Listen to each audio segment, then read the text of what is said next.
So in this lecture, we are going to discuss about how to calculate maximum and minimum value of a function in terms of two number of variables. Suppose for example, you take a given function as f of x comma y. You are going to estimate extremum value of the function f of x comma y. Now, for this function, you are going to apply the partial derivative. First, you are going to calculate fx. Actually, fx means you are differentiating f partially with respect to x. And differentiate f with respect to y. That means dou f by dou y. So this is first order derivative. Next you are going to calculate the second order derivative. Fxx is nothing but dou squared f by dou x square. Fxy dou squared f by dou x dou y, and fyy dou squared f by dou y square. You are representing this second order partial derivative. This fxx is represented by the letter r. Fxy is represented by s, and fyy is represented by t. So r is nothing but dou squared f by dou x square, s is dou squared f by dou x dou y, t is dou squared f by dou y square. For estimating maxima and minima, we need turning points. Actually, in a function in terms of single variable, already you know how to calculate maximum and minimum.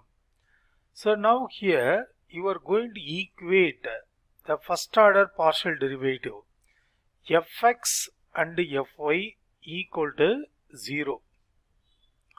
Solve these two equations, find the value of x and y. Suppose for example, you say the value of x is a and y is b. Now you are going to calculate the value, that is fxx at a point a comma b, fxy at a point a comma b, fyy at a point a comma b. You are representing this second order partial derivative. This is by r, this one is s, and this is t. After calculating the value, you just substitute in a condition, that is you are going to calculate the value of delta. The delta is represented by rt minus s square. You know r is nothing but dou squared f by dou x square, t is dou squared f by dou y square, and s squared is nothing but dou squared f by dou x dou y the whole square. So first you are going to calculate what is delta. The value of delta is greater than 0. You are able to calculate extremum value of a function f. That is, delta is positive, extremum value is exist. After verifying the sign of delta, you see the sign of r and sign of s and t. That is r t. Now the first condition is if delta greater than 0 and r or t is less than 0. Delta is positive, r or t is negative. Suppose r is negative, t is also negative. In the case, f has maximum value. And suppose if delta greater than 0 and r is positive, t is also positive, then f has minimum value at a point a comma b. The third case is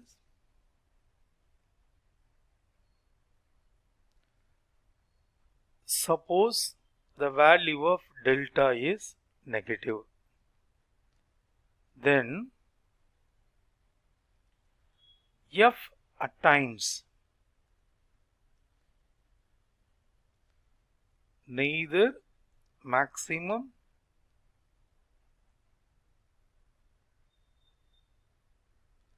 nor minimum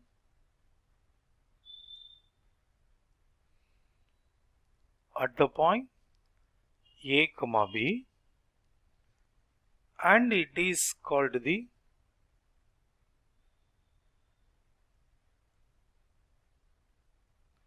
saddle point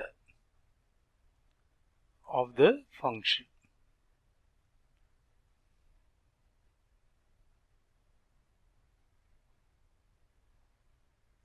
So delta is negative, the function attains neither maximum nor minimum, and the point is called the saddle point of the given function. But some of the cases the value of delta equal to 0. If delta equal to 0, that is rt minus s squared equal to 0, then further investigation is required.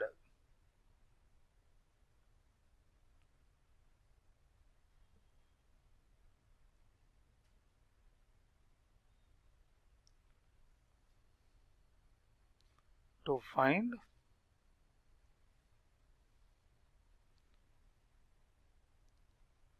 extremum value of a function. So these are the basic conditions to estimate extremum value of a function in terms of two number of variables. So what function you are going to estimate maxima or minima, that function you are going to assume as f of x comma y. Do the partial derivative dou f by dou x, dou f by dou y, dou squared f by dou x square, dou squared f by dou x dou y, dou squared f by dou y square. And equating first order partial derivative to 0, find the value of x and y. Say the value of x is a, y is b. Now estimate the second order partial derivative at the point a comma b. You are representing this fxx by the letter r, fxy by the letter s, fyy by the letter t. Then you are going to estimate the value of delta. The delta is nothing but rt minus s square. If rt minus s square, that is delta is greater than 0 and r negative means t is also negative, then f has maximum value at a point a comma b. B. If delta greater than 0 and R and D is positive, then F has minimum value at a point A, B. If delta is negative, then F attains neither maximum nor minimum at the point A, B, and it is called the saddle point of the function. If delta equal to 0, in the case, further investigation is required to estimate the extremum value of a function. So these are the method to calculate maxima and minima. Now we are going to solve an example. You understand this concept clearly.